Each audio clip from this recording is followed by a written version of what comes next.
Haters ko to. Etong may-ari ng channel na to, yung AC. Haters ko yan. Kasi isipin mo, ibahin natin yung tono nung sinabi niya. Yung sinabi niya kasi, Usap-usapan ngayon sa social media ang isang influencer na nagngangalang Ato Class S na pangit. Ngunit hindi ito sa kadahilan ng maraming mga tao ang humahanga sa kanya, kundi ito ay dahil hindi na nga gaano kaganda ang mga opinyon na kanyang pinapalabas. Ang lakas pa ng loob niyang magbigay ng komento tungkol sa kanta ng isang sikat na eto, ganito tono no? Kung real talk ha. Hindi na nga maganda yung mga pinagsasasabi mo.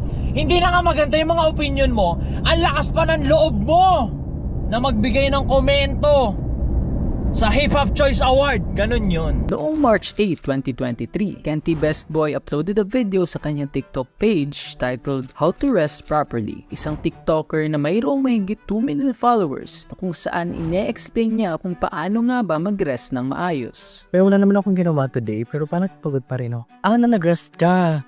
Pero during the rest, ginigil trip mo sarili mo for wasting your time because you're not doing anything. Ngunit habang nagpapasalamat ang kanyang mga audience sa advice ni Kenty and praising him, napagpasya ni Ato na gawin ang kabaliktaran. At ginawa niya ito ng video stating na Sa mga ganang video and post, ako talaga banas na banas the most. Buisit na buisit ako sa mga ganitong post tsaka sa mga ganitong video. Mga videos and post. Okay, sige, tungkol dun sa pagpapahinga. Unang-una yung video, naka-up pa rin, hindi ko dinilit. Bakit? Because tinitindigan ko yun kung ano yung sinabi ko. Diba ako, I'm talking on behalf of mga laborer na pag walang nakuwang pakyawan or arawan, walang kakainin mamayang gabi. Diba? Pwede mo bang sabihin yun doon? Ha? Laborer. Diba? Mag-aasintada siya ngayon para may kainin sila mamaya. Uy, gagi, ano ba? Hindi mo naman kailangang gawin ng gawin yan Piliin mo rin yung sarili mo, yung mental health mo, matuto kang magpahinga. Pwede ba yon? Diba? Uy, ano ka ba? Magkakasakit ka na dyan. Marami sa mga laborer na, sa mga street dweller, street hustler talaga, nilalagnat-nat lahat, putya, gera pa rin. Diba? Titisin yung sakit ng ulo, sakit ng katawan, para may kainin, natural. Diba? Ngayon hindi nyo nga magigets kasi nga hindi nyo pa na-experience. Sunod! Panibagong araw, panibagong blank check na naman. Na walang iba kundi ikaw, ako, ang magpapasya kung ano yung magiging value ng araw na to. Ng araw mo na yan, ikaw ang papasya. Ikaw. Ngayong araw, papanoorin natin yung content ni AC patungkol sa akin na pinamagatang The Roller Coaster Downfall of an Opinionated Influencer. Ako yung tinatakel niya dito sa video na to. Si AC, kung di nyo pa siya naririnig, si AC siya yung para siyang AI generated yung content niya. Sure na sure yung may-ari nito ng YouTube channel na to, techie, malupit sa ganyan. Walang mukha lumalabas, parang si Emilio nga yung logo niya na ewan.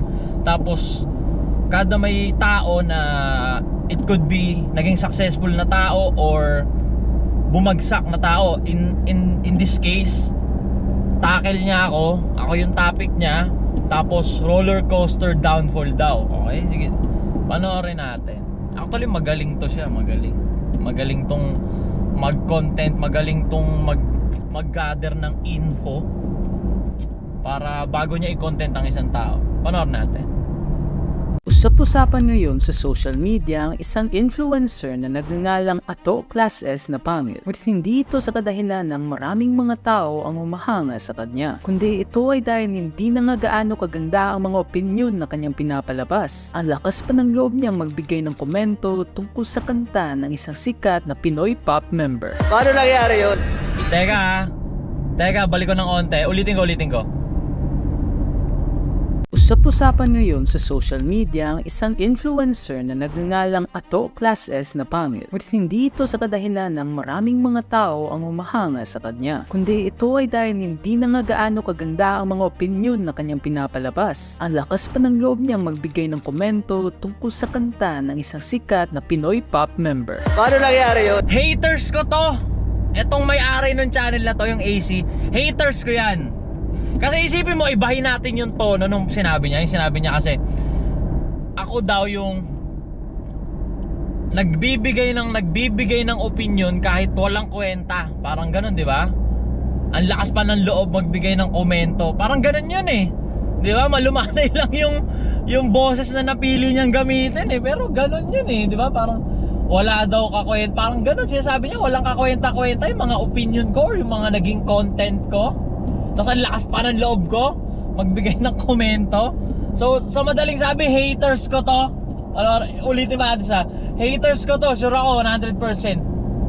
Usap-usapan ngayon sa social media ang isang influencer na nagngangalang Ato Class S na pangit. Ngunit hindi ito sa kadahilan ng maraming mga tao ang humahanga sa kanya, kundi ito ay dahil hindi na nga gaano kaganda ang mga opinyon na kanyang pinapalabas. Ang lakas pa ng loob niyang magbigay ng komento tungkol sa kanta ng isang sikat na Hindi na nga gaano kaganda yung mga opinion na sinasabi niya. Ang lakas pang ng loob magbigay ng komento sa isang ganto tono nun, tama?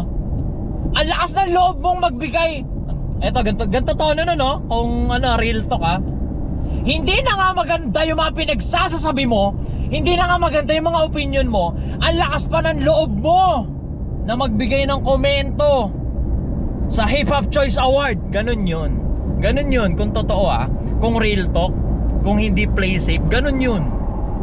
Sa madaling sabi, etong easy haters ko to. Ayaw niya sa akin. And walang problema doon. Walang problema doon kung ayaw niya sa akin. Alright? It just happened na the whole video magiging, sure ako magiging bias to. Katakot-takot na mind conditioning ang gagawin dito para lang malalong mabuo yung negativity towards sa akin. Kasi umpisa pa lang, obviously haters ko to siya. So bakit siya gagawa ng mga video na makakapagpa-build sa akin? Something. Gets nyo na yan. Tuloy natin. at ng Pinoy pop member. Paano nangyari yun? Ay, hindi rin namin alam, boss. Hindi rin namin alam. Puta kami. Kung gulat na gulat ka, mas gulat na gulat din kami. Hip-hop Song of the Year, boss. Tayo na kahit yung lupay-pay ni Haring Manggi, silat ka dun, boss eh. At hindi lamang ito ang isang Yung dun sa ko, wala. Love trip kasi talaga yun. Di ba? Ang dami kong friend. Hindi na ako magda-drop name. Pero mga nasa scene. Mga, ano talaga, mga rapper. Mga sikat na rapper. Ay, hindi na ako magda-drop name pero ang dami kong friend. Tapos love trip sila. Love trip sila dun sa ginawa kong reels na yun. Kasi totoo eh. Di ba totoo naman eh. Di ba ultimo si Flo G naglabas ng statement na indirect. Pero andun yung hint eh. Kung gagamitin mo yung utak mo maigi, parang pinatototohanan niya na, yo, dekada na nga kami sa eksena, di pa namin nakukuha yung full respect eh. What more pa kaya na ikaw nakakapasok lang? Parang ganun yung thought. Di ba? Ang dami kong friend na talagang sikat na rapper. Di na lang magda-drop name. Tangin na lap trip sila. Nag-chat pa tana, balagbag ka talaga, gago. Lap trip sila. Kasi totoo eh. Pero hindi sila makapaglabas ng trip nila kasi nga play safe. 'Di ba? Na ako ever since gano'n naman ginagawa ko, 'di ba? Sinasabi ko yung mga hindi masabi ng pangkaraniwang Pinoy. Kaya nagiging lap trip. Pepera ba ako, papaldo ba ako, tatangkiligin ba ako ng 3 taon kung hindi lap trip yung ginagawa ko? Kung hindi relatable, lahat na sinasabi ko, karamihan sa mga sinasabi ko, yun yung mga statement na hindi masabi ng normal na Pilipino kasi nga, baka mabash. Kaya ako, relax lang ako eh. Kahit may negativity, may bashing, relax lang ako kasi anticipated ko na yun yung pinili kong trip eh. O yung mga statement na hindi nasasabi ng pangkaraniwang tao, ako magsasabi. Kaya sinishare. Kaya nagmi-million views. Now, anticipated ko yun na may hindi makakagets dun sa trip ko. Kaya relax lang. Relax lang. As long as love trip eh. Di ba? Real talk. Real talk. Tuloy natin. Dahilan kung bakit maraming mga tao ang nagagalit sa kanya. Ako nga pala si AC at sa video ito tatalakayin natin ang roller coaster downfall ng isa sa mga influencer na palaging may nasasabi sa bawat issue kahit na wala naman itong kabuluhan. Si Justin Balonzo o mas kilala sa pangalan na Ato Class S na pangit ay isang Facebook influencer na mayroong mahigit 200,000 followers at isang deleted o kaya naman deactivated page na mayroong 1.9 million followers. Sumikat siya dati dahil sa pagdala niya ng advokasya na Pangit Lives Matter at sa paggawa niya ng mga content na marami sa kanyang mga audience ang nakaka-relate. Pero sa nakalipas na mga taon ay parang napapansin ng ilang mga tao na hindi na gaano kaganda ang mga opinion na kanyang pinapalabas. Kaya na lamang ng opinion niya. Haters ka kasi. Haters ka kasi. Alam niyo, sobrang dami kong haters. Tapos tanggap ko yun. Kasi nga yun, napili kong niche. Di ba? Ano talaga siya? Nakaka-poke talaga siya. Di ba? Ultimo si Wada, yung partner ko. Haters ko yun before. Hindi niya pinapanood yung mga videos ko. Diba? Tapos totoo yung sinabi niya na nag-umpisa ako sa Pangit Lives Matter. Diba? Na ang ginagawa ko nga sa Pangit Lives Matter, pinapakita ko na pwede, na posible, na kahit isang lehitimong class S na pangit, pwede kang tumindig dito sa society. Diba? Na-stack up sa 90k followers yung followers ko. Nung ang ginagawa ko yun, yung empowerment ng mga lehitimong classes na pangit. So, laging padagdag. Nag-umpisa tayong pumasok dyan sa pagbibigay natin ng mga real talk sa mga issues. Real talk, as in real talk, na sa sobrang real talk, hindi nga masabi ng normal na Pilipino kasi nga triggering. Na ako, sinasabi ko, pasigaw pa, with full conviction pa. Diba? Diba? Kaya lap trip, kaya tinatangkilik, kaya nagme-million views. Ngayon may mga haters ako. Ever since, meron. At sure ako isa dito si AC. Kasi ano, nililabel niya as walang kwenta, as walang sense yung mga opinion ko. Diba? Sa madaling sabi, hater siya. Diba? Hater siya. Diba? Tuloy natin. Tungkol sa pagpapahinga. Noong March 8, 2023, Kenty Best Boy uploaded a video sa kanyang TikTok page titled How to Rest Properly. Isang TikToker na mayroong mahigit 2 million followers na kung saan ine-explain niya kung paano nga ba mag-rest ng maayos. Pero wala naman akong ginawa today, pero parang pagod pa rin, oh. Na nag-rest ka. Pero during the rest, ginigil trip mo sarili mo for wasting your time because you're not doing anything. Iniisip mo na you could have used the time to be productive instead of resting. O saan yung rest dun? Physically, you're not doing anything, yes, but mental energy, it's running. Kaya next time, if mag-rest ka, fully commit to it. Watch a movie, do video games, and stop thinking about your tasks kasi it's gonna stress you out. And that's the reason why pagod ka, kasi stress ka, kasi you're always thinking about the things that you should be doing. Saan yung rest doon? Na kung saan naman valid ang mga points na kanyang sinabi sa video na ito. At maraming mga tao din naman ang nag-a-agree dito, with comments reading, kaya pala pagod pa rin ako even though I slept 2 times a day. Ganun pala pag stress. Thanks, Kenty. Ganyan na ganyan ako. Like, I'm physically and mentally exhausted pero still pinupush ko sarili ko sa limits. Ngunit habang nagpapasalamat ang kanyang mga audience sa advice ni Kenty and praising him, napagpasya ni Ato na gawin ang kabaliktaran. At ginawa niya ito ng videos stating na sa mga ganong video and post, ako talaga banas na banas the most. Buisit na buisit ako sa mga ganitong post tsaka sa mga ganitong video. Mga videos and post. Okay, sige, tungkol dun sa pagpapahinga. Unang-una yung video, naka-up pa rin, hindi ko dinilit. Bakit? Because tinitindigan ko yun kung ano yung sinabi ko. Diba? Alam nyo kasi dito sa internet, totoo naman, may point naman yung sinabi niya. Ang kaso, hindi in particular kung para kanino yun.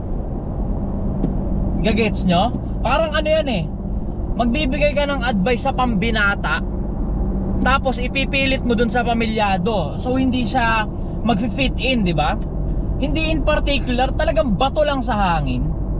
Ang mga Pinoy, ito ako, I'm speaking on behalf of majority, yung masa yung hindi talaga well privileged na mga mamamayan sa akin lang, bilang mga Pinoy na hindi nga well privileged, hindi ganun ka-aware, hindi ganun ka-open na mabilis ma-influensyahan, once makapanood sila ng 100k views, million views na ganyan, motivational na ganyan at tungkol sa pagpapahinga, paano kung ma-influensyahan sila? GG. Hindi nga sila well privileged, nandun sila sa survival mode. Like for example, nagsusurvive kasi nagtitinda ng mani sa bus. May cellphone yun, sure. Paano pag napanood niya to? Okay lang pala walang gawin eh. 'Di ba? Hindi naman pala kasalanang walang gawin. Okay lang palang walang gawin. Kasi napanood niya dun sa isang well-privileged na influencer. 'Di ba? Parang nagiging insensitive na eh. Parang masyado mong generalize. 'Di ba? Kaya nga kung magbibigay ka ng ganyan, sabihin mo kung sino yung kinakausap mo. Nagets nyo ba? Ganun yung tinitindig ko nun. 'Di ba? Kaya ako binara. 'Di ba? Para magkaroon ng dalawang standpoint. O yung sa kanya, yung mga nakakagets sa kanya, sure yung mga well-privileged. Yung sinabi ko, ang dami rin nakagets dun eh. Kaya nga nag-trending kasi maraming nakagets, maraming nakarelate. Yung standpoint niya, tinitindigan yun, na-absorb siya ng mga well-privileged na tao na mentally madalas pagod. Yung sa akin naman, yung pinagsasabi ko naman, na-gets nung target market ko. Super ng jeep. Yung mga nasa laylayan talaga sagad. 'Di ba? Yung mga pag may ginawa sila, makakakain sila. Pag wala silang ginawa, hindi sila makakain. Ayun yung kinakausap ko naman. Kaya kinontra ko. Kasi naman kahit kontrahin ko naman yung sinabi niya, hindi naman ako papaboran ng target market niya. Kasi nga yung pinagsasasabi niya, na-hit kung sino yung target market nun. Ngayon ako, nagbigay lang ako another standpoint para ma-hit yung dapat ma-hit nung sinasabi ko. Nagigets nyo ba? Diba? Kaya walang mali. Hindi siya mali. Actually tama siya para dun sa target market niya. Ako tama rin ako. Na-hit ko rin yung target market ko eh. Kaya kung makikita nyo yung video ko, nandun. Hindi ko dinilit. Andyan yan. Yung issue na yan, andyan yan. Nasa page ko yan. Hindi ko dinilit yan. Real talk. Kasi nga real talk. Diba? Ngayon, dadamdami yung sinabi ko, dadamdamin talaga nang hindi ko target market. Sasama talaga ang loob. Real talk eh. Diba? Kumbaga siyempre, tangina, okay na ako. May gumaslight na, okay na akong walang gawin. Tapos biglang kinontra ni Ato. Bad trip. Diba? Bad trip talaga. Gets? Tuloy natin. Woo! Papunta pala akong Pangasinan ngayon. Dadagat tayo. Ito natin. Na nagtotolerate sa tao na okay lang maging malambot. Videos and posts na nagsasabi na okay lang maging malambot kang hayop. Na kesyo, okay lang daw malungkot, mapagod, ma-stress. Maraming hindi natutuwa dyan sa approach ko na yan, sa delivery ko na yan. At wala akong paki sa kanila. Kasi nga hindi sila yung target market nung ganyang approach, nung ganyang delivery. Diba? Hindi ako papaldo, hindi ako kakamada ng sagad dito sa ginagawa ko. Kung yung ganyang approach, ganyang delivery, hindi nahihit yung target market ko. May target audience ako, may target listener ako eh. Trip nila yung ganyang delivery, trip nila yung ganyang approach.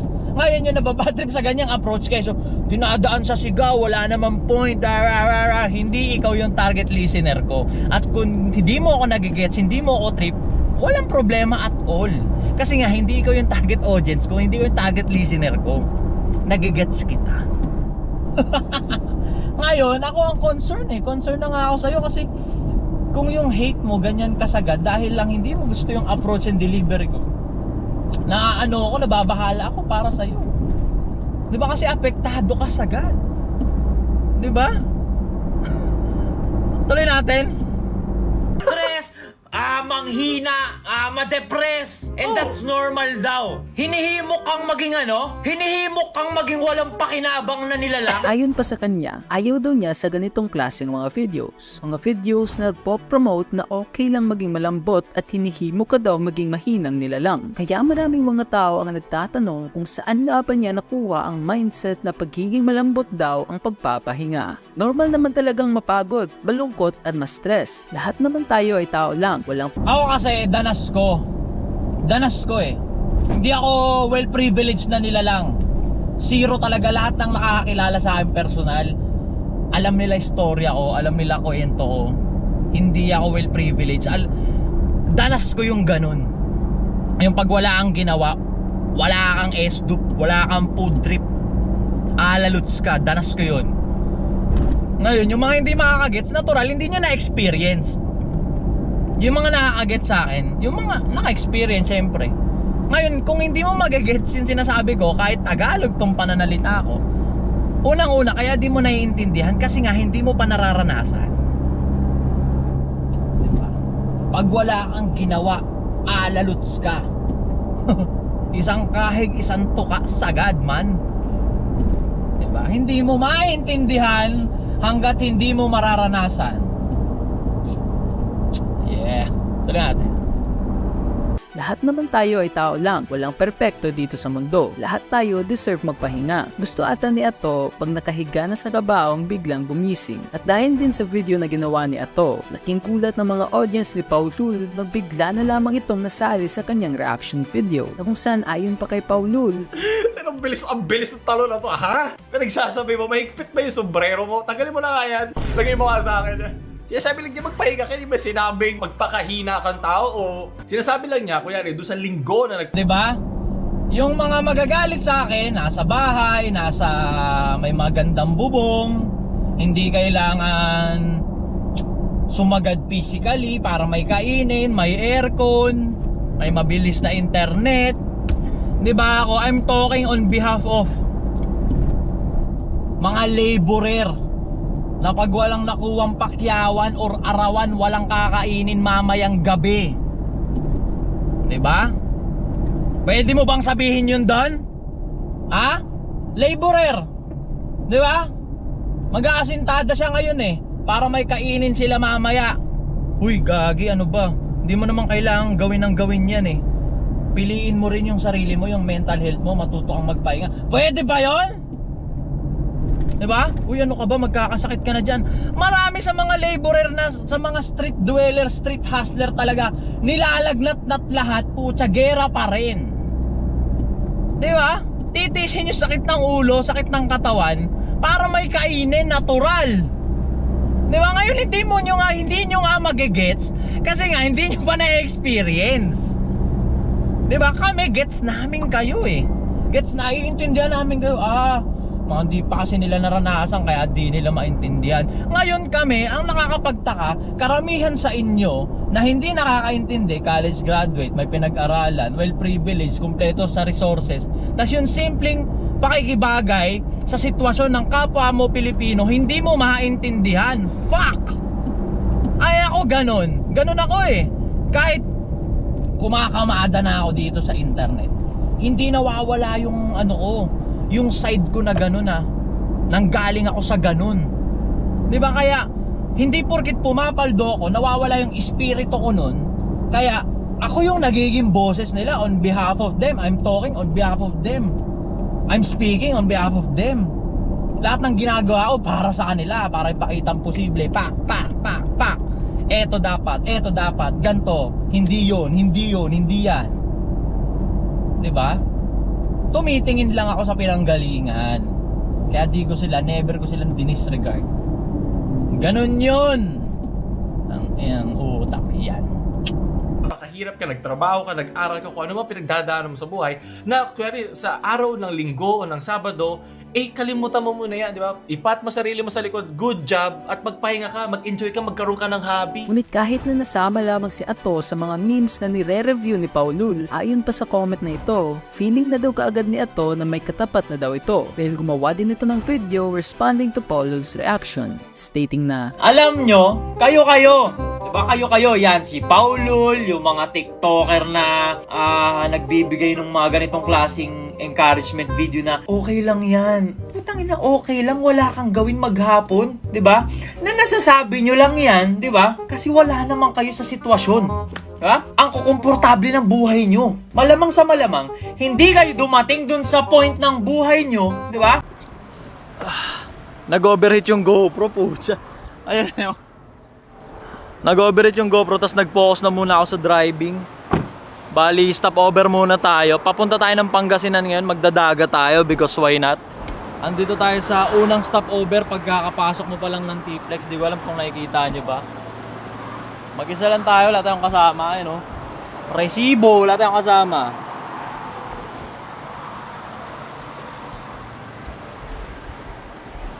Tatay muna tayo, par. Alak ba? Alak naman.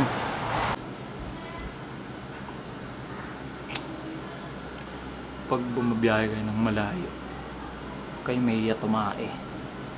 Mas nakakaya pag natay ka sa sasakyan, parang gago nun. Ito may video. Ayun.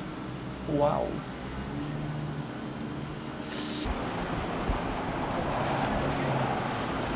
Tapos na tayo dun.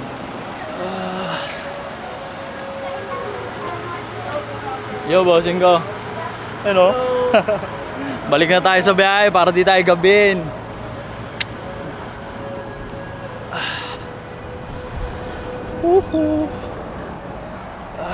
Pit check muna, pit check.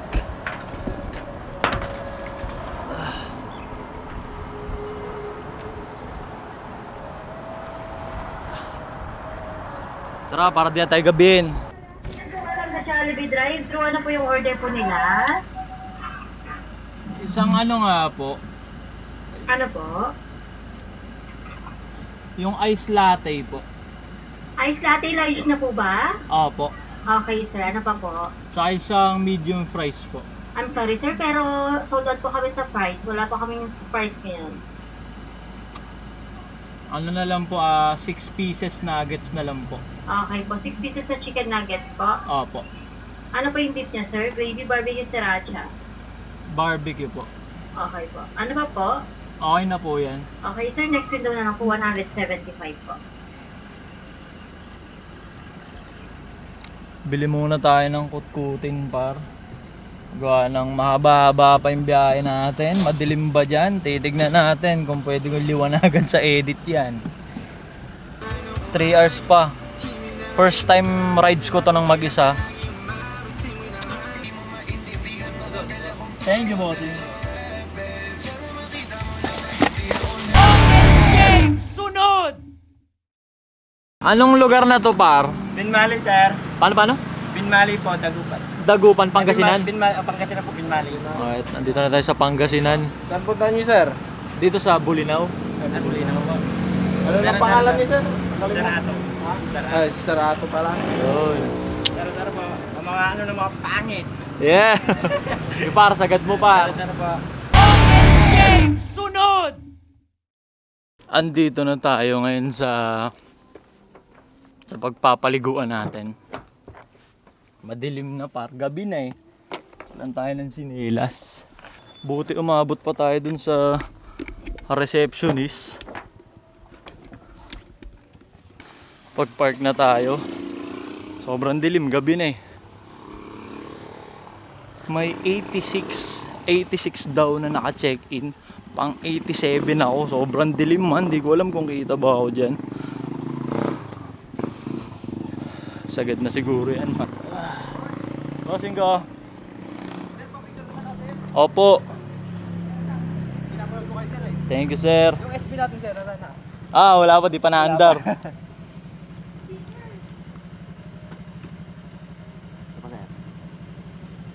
Thank you, sir. Thank you, Chief. Alright na. Ito, sinelas. Napag-check-in na rin naman tayo. Bossing ko. Ano, bossing, buti umabot pa ako. Kaya nga, boss. Good night. Buti umabot pa. Bukas ko na ipapakita sa inyo kung gaano kaganda tong lugar na to. Pero sobrang ganda nito. Nakita natin sa TikTok to. Bali yung restaurant natin, sir, doon po. Pero sarado lang. Yes, bossing. Hindi ba, let nakaayuno naman ako eh. Ang pangalan mo kaya? Billy, sir. Ito si Kuya Billy. Ang magdadala sa atin sa ating magiging kwarto ng 2 gabi. Bali, ito rin yung game room natin, sir. Right. Tapos yung main pool natin, sir. Sa gitna yung jacuzzi. Hanggang anong oras yung pool, sir? Hanggang 10 lang po siya, sir. Maraming tao dito, sir. Ngayon? Bali, kunti lang ngayon po. May 100. Bali, 87 packs lang, sir. Dami!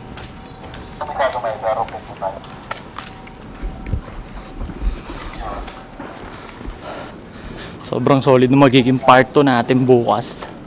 Tignan nyo naman.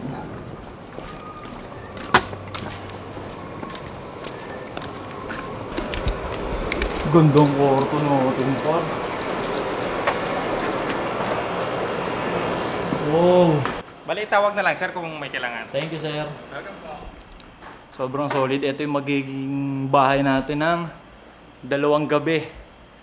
Solid! Ang ganda na itong lugar na to. Sobrang ganda na itong lugar na to. Sakto, may mesa dito. May dala naman tayong laptop. Bali, makakapag-edit pa rin tayo. Alright, natin to. CR.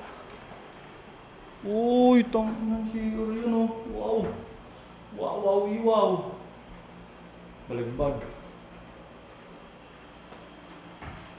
Sobrang ganda ng kwarto. Sobrang ganda ng lugar actually. Sobrang ganda ng lugar pero bukas ko na kayo itutour kasi gabi na. Mag-edit na muna tayo. Edit na natin to para alright.